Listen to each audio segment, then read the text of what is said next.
আমাদের এই আমতা 2 ব্লকের জয়পুর গ্রাম পঞ্চায়েত এবং ঝামটিয়া গ্রাম পঞ্চায়েত, এখানে বিস্তীর্ণ প্রচুর হাজার হাজার বিঘা জমি আছে, কিন্তু ঠিকঠাক জলের জোগান না থাকার জন্য এখানে দীর্ঘদিন থেকেই চাষবাসে মার খাচ্ছে। যে কোনো চাষিদের প্রবলেম, মানে জলের জন্য চাষ ঠিক হয়নি। সেই জন্য আমি দীর্ঘদিন থেকে এই ডিপার্টমেন্টের সঙ্গে লেগে থেকে খালগুলো পূর্ণ সংস্কারের কাজ শুরু হয়েছে। এখন এটা আমাদের কিছুদিন আগে, 1-1.5 বছর আগেও আমি নিজের উদ্যোগে করেছিলাম। প্রায় তখন 5 কিলোমিটার খাল পুনর্খনন করেছিল। আবার এই বছর আমাদের এইখানে জয়পুর ঝামটিয়া মিলিয়ে এই মধ্য জয়পুর মৌজায় প্রায় 3.5-4 কিলোমিটার খাল আবার নতুনভাবে খাল কাটার কাজ শুরু হয়েছে। আচ্ছা, এই যে খালটা কাটানো হচ্ছে, কোথা থেকে মূলত কোথা অবধি? এটা আমার খাল এখন এই মুহূর্তে শুরু হয়েছে, যেটা আমরা যেখানে দাঁড়িয়ে আছি মিলন হাজরার জমি থেকে 50 বিঘের মেন খাল পর্যন্ত।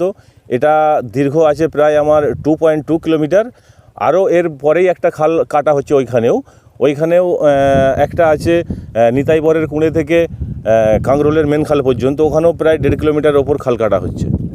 এই যে খালে যে মূলত যে জলটা আসে, যেই জলে চাষিরা মূলত চাষবাস করে থাকে, কোথা থেকে আসে এই জলটা? এই জলটা দেখুন, আপাতত এই মুহূর্তে যে জলটা আসছে আমাদের দুদিক থেকে জল আসে। আগে আমরা দেখে এসেছি দীর্ঘদিন আগে থেকেই যে জলটা আসতো, ডিভিসি যে জল ছাড়তো, দুর্গাপুর ব্যারেজ থেকে জল ছাড়া হতো। হুগলিতে বহু এলাকায় বোরো বাঁধ যেগুলোকে আমরা বলি, সেই বোরো বাঁধে ঠেক খেয়ে আমরা দেখেছি তখন বহু দিন আগে। আমরা বাচ্চাবেলা থেকেই চাষের সঙ্গে যুক্ত, তাই চাষ ব্যাপারটা আমরা খুব ভালো বুঝি। সেক্ষেত্রে জলের যোগান ঠিকঠাক তখন চলে আসতো, কিন্তু এই মুহূর্তে চারিদিকে খালের সমস্যা থাকার কারণে বা তদারকি ঠিকঠাক না হওয়ার কারণে এই বোরো জলের সমস্যাটা প্রচুর দেখা দিচ্ছে, চাষিদের প্রচুর সমস্যা। সেই জন্য এখন যে আপনি দেখতে পাবেন এখানে যে খালে জলটা আছে, এটা আমাদের একটা বেগুনিঘাটায় সুইচ গেট হয়েছে 10টা। সেই সুইচ গেট থেকে মানে তোলা ফেলা করার কারণে আমাদের জোয়ারের যে জল, মুন্ডেশ্বরী নদীর যে বাক্সি যে নদী, এই নদী থেকে জোয়ারের জল এসে আমাদের আপাতত চাষের সমস্যাটা কিছুটা হলেও মিটছে, পুরোপুরি না মিললেও কিছুটা মিটছে। কারা এই তত্ত্বাবধানটা কারা করে? দেখুন, এই পোলের এই মুহূর্তে তত্ত্বাবধানের কোনো লোক নেই।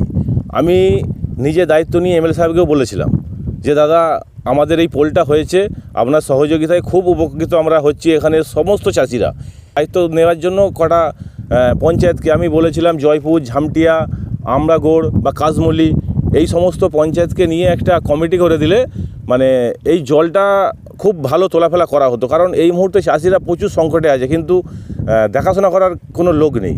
সেটা আমরা দায়িত্ব নিয়ে করছি, কিন্তু এটা আমাদের পক্ষে প্রচুর চাপ হয়ে যাচ্ছে।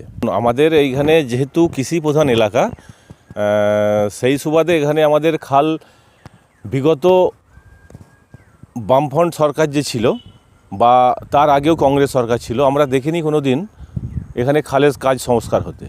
এখন আমাদের যে তৃণমূল সরকার যে চলছে, মামাটি মানুষের সরকার, তার সহযোগিতায় এখানে বহু খাল পুনর্খনন হয়েছে। আমাদের আজ 1 থেকে 1.5 বছর আগে আমাদের 5 কিলোমিটার খাল কাটা হয়েছিল আমাদের বিমল মালের জমি থেকে মিলিটারি ফোঁতা।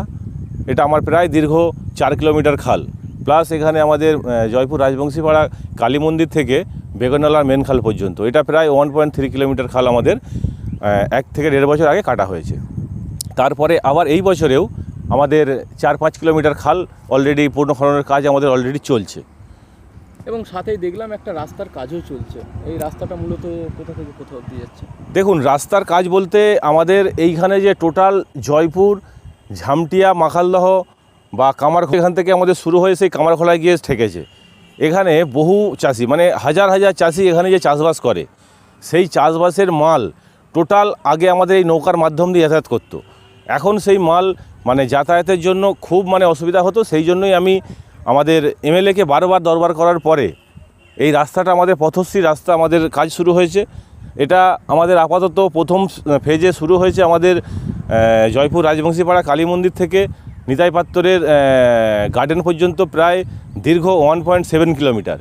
এটা প্রায় আমাদের সরকার 1 কোটি টাকার কাছাকাছি, প্রায় 96 লক্ষ টাকা অনুমোদন দিয়েছে।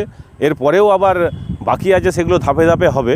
আপাতত এই কাজটা হলে আমাদের 100% না হলেও অন্তত 80% চাষিদের আমাদের প্রচুর উপকৃত হব। আপনার নাম? আমার নাম সুভাষ।